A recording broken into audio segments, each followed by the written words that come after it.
University में मैं पढ़ाई करता था, जीपीएससी क्लियर करके मैं क्लास 1 क्वालिफाइड हो चुका था। लेकिन मैंने सोचा कि क्लास 1 तो बहुत बनेंगे, लेकिन साधु संत जो पढ़े लिखे नहीं बने तो ये समाज कम्युनिस्ट बन जाएगा, धर्म विरोधी बन जाएगा या देश का गद्दार बन जाएगा।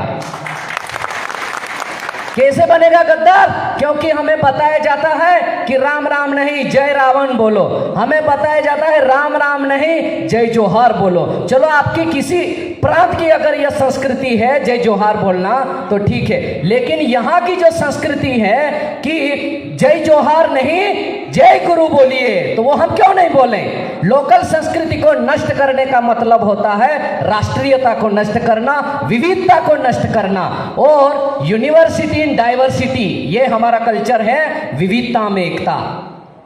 तो मित्रों, आज हमारे समाज में बहुत सारी समस्याएं हैं और बहुत लोगों ने अनेक अनेक प्रकार की समस्याएं बताई, तो कुछ महत्वपूर्ण बिंदुओं पर मैं प्रकाश डालने का प्रयास करूंगा।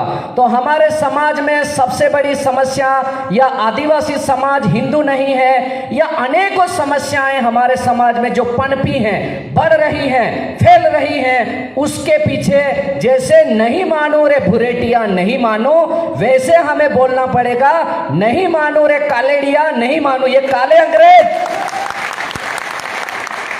जो बुद्धि से दिखते तो इंडियन है, लेकिन उनके विचार, इनकी सोच अंग्रेजों जैसी है, जो हमें तोड़ना चाहते हैं। और हमारे समाज पर एक वैचारिक आक्रमण हो चुका है, हमारा समाज बिखर रहा है, टूट रहा है और हमारा समाज भ्रमित हो चुका है।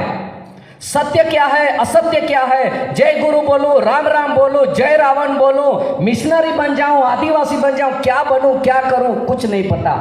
एक बार मैं हमारे नंदुरबार जिले में एक लॉ कॉलेज है, वहां पर मैं गया तो निरक्षर लोगों की बात तो छोड़ो, पढ़े लिखे बच्चों ने मुझे सवाल किया कि हर प्रकार के अलग अलग संगठन आ रहे हैं। कोई बोल रहा है हमारा कोई धर्म नहीं है, कोई बोल रहा है हम हिंदू नहीं है, कोई बोल रहा है हम प्रकृति पूजक है, कोई बोल रहा है हम कुछ नहीं, हम सबसे अलग हैं। तो माने तो किसकी बात माने?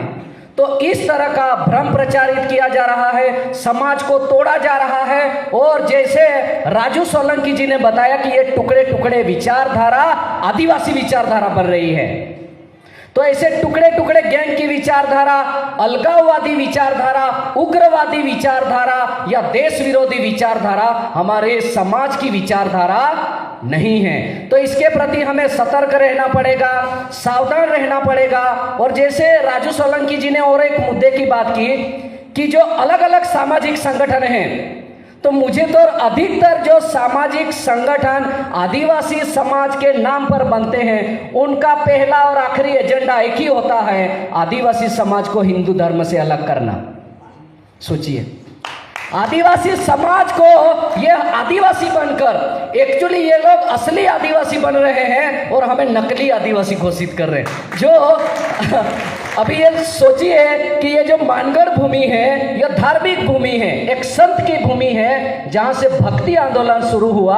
और यह लोग बताते हैं, मेरे एक मित्र है डॉक्टर हमारे सागबारा में, वो मुझे बताते थे कि आप मानगढ़ का इतिहास पढ़िए और जो गुरु गोविंद जी हैं उनकी शिक्षाओं को पढ़िए और ये धर्म करना बंद कर दीजिए, समाज पे बहुत आफत है, ऐसा बताए थे। तो मैंने जब देखा कि एक डॉक्टर पढ़ा लिखा व्यक्ति ऐसा बोल रहा है, क्योंकि वामपंथी विचारधारा का सिस्टमेटिक प्रीचिंग हो रहा है, वो अंदर गांवों में जाकर प्रचार कर रहे हैं, लेकिन हम प्रचार नहीं कर रहे हैं। हमने करीब 10 साल से वैसे 5 साल से सिस्टमेटिक रूप से राष्ट्रीय आदिवासी मंच का निर्माण किया है, कि जिसमें आदिवासी समाज में जो अनेकों प्रकार की समस्याएं हैं, विशेषतः धर्म संस्कृति संबंधित, उस संस्कृति को बचाया जाए, उसको फैलाया जाए। और उसी का एक अंश जो गुरु गोविंद जी है, जिन्होंने हमें व्यसन मुक्त रहने का सिखाया है। और इनकी सबसे बड़ी बात, जैसे मैंने बताया कि नहीं मानो रे भुरेटिया नहीं मानो, ये भुरेटिया माने कि जो अंग्रेज हैं, जो हमारे देश के विरोधी थे, कई लोग तो उनको अंग्रेज नहीं होते तो आज भारत इतना प्रगतिशील नहीं होता, ऐसा बताते हैं। एक्चुअली जब अंग्रेज नहीं थे, मुगल नहीं थे, तब भारत दुनिया का सर्वश्रेष्ठ राष्ट्र था। लेकिन पता नहीं ऐसा कैसा नैरेटिव आदिवासी समाज का बन चुका है, जो नेतृत्व करने वाले लोग हैं उनसे मैं नम्र अनुरोध करता हूं, डिंडोर जी से भी, कि हमें खुलकर बोलना होगा। हम हिंदू हैं, हमारे नैरेटिव को स्पष्ट करना होगा। प्रभु रामचंद्र हमारे पूजनीय हैं, होली और दीपावली हमारे मुख्य त्योहार हैं और हम भारत देश के अभिन्न अंग है। भारत से अलग नहीं है हमारी संस्कृति, लेकिन इसको अगर काउंटर करना है तो मैंने एक जवाब खोजा है कि कई लोग बोलते हैं कि आदिवासी संस्कृति अलग है। हमारे एक सॉन्ग बना है हमारे गुजरात में, शायद आपके यहाँ भी गाते होंगे, बोलिया माँ जुदी है, भाषाया माँ जुदी है, आदिवासी मिले हैं दूर देखूंगो गावे। तो हमने क्या बोला कि ये लोग बताते कि हमारी बोली अलग है, हमारा पहरवेश अलग है, हमारा कल्चर अलग है, सब कुछ अलग है। अरे गधों, अलगता में ही एकता इस भारत देश की संस्कृति है। अगर सोचिए अगर मराठा लोग बोले हमारा अलग है, राजस्थानी लोग बोले हमारा अलग है, ऐसे देश के कितने टुकड़े होंगे। राजस्थान के अंदर भी 1000 कम्युनिटी होगी, तो क्या 1000 टुकड़े करेंगे हम? तो ये लोग देश के दुश्मन हैं, हमारी संस्कृति के दुश्मन हैं और पूरे देश संस्कृति को तोड़ रहे हैं। तो अभी मैं अधिक ना बोलते हुए आप सभी से मेरा नम्र अनुरोध है, कृपया हमारे साथ जुड़े रहिए।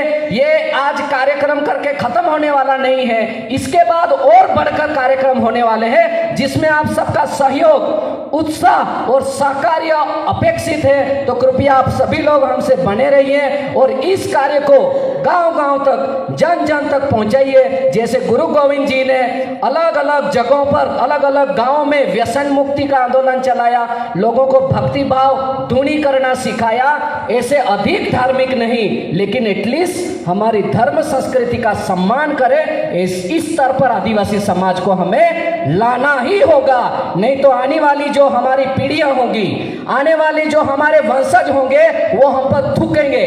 क्या करेंगे? थूकेंगे कि इनके पास अवसर था, इतना समय अभी भी नहीं बिगड़ा, जब जागो तभी सवेरा। अभी हमें इस आंदोलन का शुरुआत कर देना है और हमारे समाज को जोड़ना है, एक मंच पर लाना है। साधु संतों को, हर संप्रदाय को और हर विचारधारा के साथ हमें बैठकर एक ऐसी विचारधारा का निर्माण करना है जो पूरे राष्ट्र में हमारे समाज का एक गर्वित और स्वाभिमान निर्माण करें। तो कृपया आप सभी सहकार्य कीजिए। मैं आपका बहुत बहुत धन्यवाद हूं, आपने मुझे सुना और यहाँ पे मैं समाप्त करता हूं। लास्ट में सभी को मैं जय गुरु राम राम।